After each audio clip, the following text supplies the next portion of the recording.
what's the right way to approach retirement timelines and financial projections? Because at the end of the day, it does come down to, what do I want out of my lifestyle? How long am I expected to live? And how long do I have to go get that capital? I mean, how's that going to be invested? Just what are some basic ways that I should go about thinking about this? The way that I look at it, and I don't know that, I'm sure I've read it somewhere, right? But the way I look at it is, first I look at the financial side of things. Just because you can retire anytime you want, how you can finance what it is that you want to do in retirement really depends on how well you have set yourself up financially. So I look at the financial side of this, and this is going to be a very, very, very basic kind of equation. And I'm just going to put people's lives in 3 pieces, and they're going to be rounded to the nearest 10 because it's just easy math. So you spend the first 20 years of your life getting educated, whatever that means, right? You get through grade school, high school, possibly some college or all of college, trade school, whatever it is. You've spent 20 years being educated. You now spend, say, the next 40 years working. You're going to spend the next 40 years retired. So really that 40 years in the middle has to finance the 40 years at the end. If it were really, really basic math, you would say if you earned $1 when you were 21, you should, again, basic math, no time value of money, none of that. But if you earned $1 at age 21, you should save 50 cents.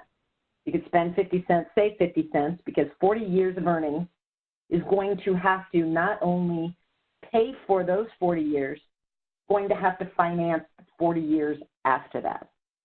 But to me, I think if people looked at it a little more that way, that the money you are putting away today is just those things that's financing later, right? It's financing your later life. This $1 has to pay for 80 years, not just the 40 you're living. It has to pay for your 80 years, assuming you live to 100.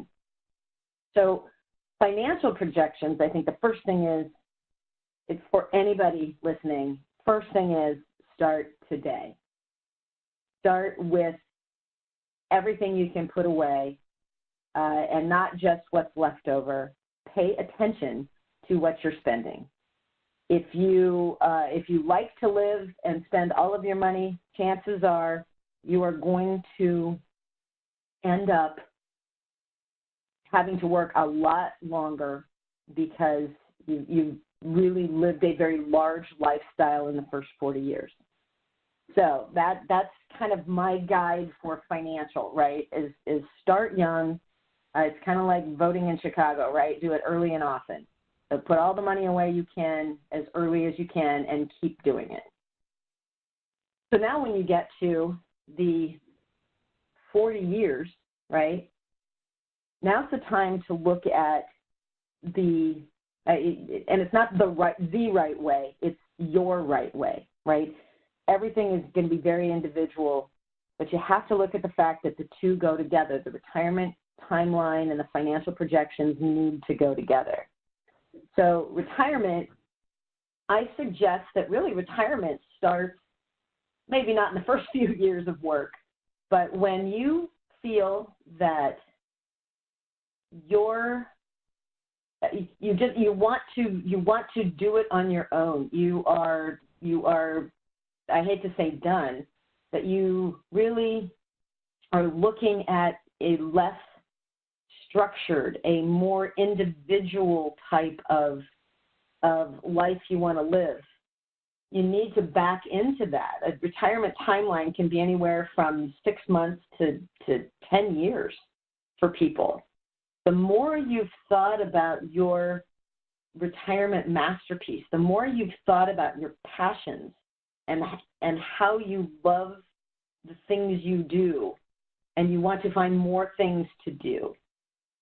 The more you do that, again, early and often, the retirement timeline will come literally anytime you want it to. If you have been finding your passion for 30 years and you decide to turn that passion into more of a personal endeavor, you're probably ready for to take that leap and to go ahead and work into your retirement timeline. So timelines, again, very individual. Some people it's going to take a number of years. Others are going to be ready at any time because they've been living that.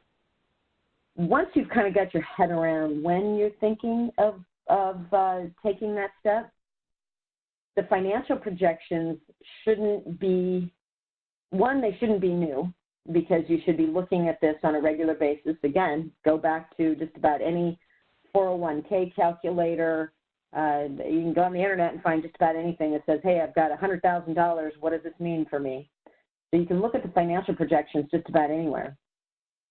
But you should be looking at those on a regular basis, and pretty soon you will find out, does the financial projection match my retirement timeline? Every one of those, again, I sound like an attorney, because the answer is it depends. But it is really very individual and something that is very personal, and the two do, again, very much go together.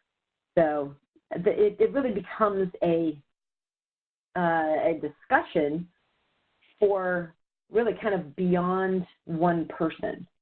So you'll have to look at bringing others into this discussion, whether that's a financial planner on a personal note, whether that is, again, looking at a business coach or consultant on the corporate side to make sure that those all marry up in a succession plan. That's really when you start to get down into the nitty-gritty. But just know that the right way to approach these is the way that works for you. But the overarching is really do it early and do it often, and you will have so many more opportunities to see where you are, how you're doing, and when you can make the change that you decide you want to make. So that's my approach. Yeah, I love the simplicity of that approach of just the 20 years. I thought you were going to say the education started after you started working, so that because that's kind of how I feel. So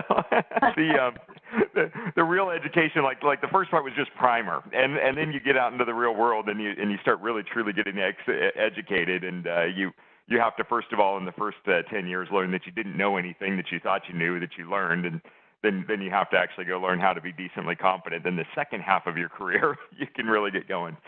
But yeah, I think one way that I look at it really simply is just a 20x rule. Like I mean, whatever your lifestyle is that you need to go finance, or that you need to go pay for, your retirement nest egg has to be roughly 20 times that to be totally safe. That's a pretty high safety zone. That's assuming a 5% rate of return. You're going to be very safe with that. Do those numbers seem about right, Sue? From what you know, you're much more detailed at this. Yeah, and there's certainly that's a pretty good rule of thumb. And certainly it's there's all sorts of tables that say, okay, at age 25 you should have this much saved. At age 35 you should have this much saved, kind of scenario. So. But it's like anything else. It's whatever speaks to you. So although the 20X is a great guideline to go by, if that doesn't resonate to someone, then we need to talk to them about what would resonate so that they can track their progress with something that makes sense to them, right? And I see the two biggest issues when we're working with construction business owners in that. Not in the extremely large company size, but say in the companies that have anywhere from 50 to 500, 600 employees. That size of business, they haven't usually got the succession piece totally dialed in, and so there's two dynamics that I see coming up a lot in this, and one is that those kind of progression calculators that Sue's talking about.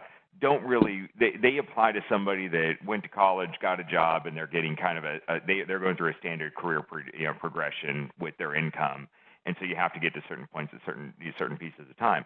But somebody that got out there and either bought or founded a construction company, their earnings as they build that business actually very heavily weighted towards the last few years before their succession. So if they're running things right, because the business is continuing to grow, continuing to have needs for working capital that are consuming cash, and then eventually starting to throw off a chunk of excess cash flow. So it's those calculators, those straight line paint by numbers calculators don't work so well. So that's the first half of the problem. And the second half of the issue that we see specific to contractors, or really any business owner, is that they may have a lot of expenses or resources that they leverage of the companies that they don't really calculate that when they're thinking about their income. And so a lot of times when you sit down and you break all of those things down into, what's the total benefit to the owner type of compensation, a lot of times their lifestyle may be quite a bit more expensive than what they put in their heads or what they were thinking about. And so having to kind of dissect what your lifestyle cost really is, and then how you're going to get there and how you're going to get the money out of the company, those are some big things that we tackle. So the next set of questions we've got, so you divide this up into kind of individual and business, and they're a little bit tied together. But the next set are really very specific to the business. So I'm going to start with the very first one there, which is starting here with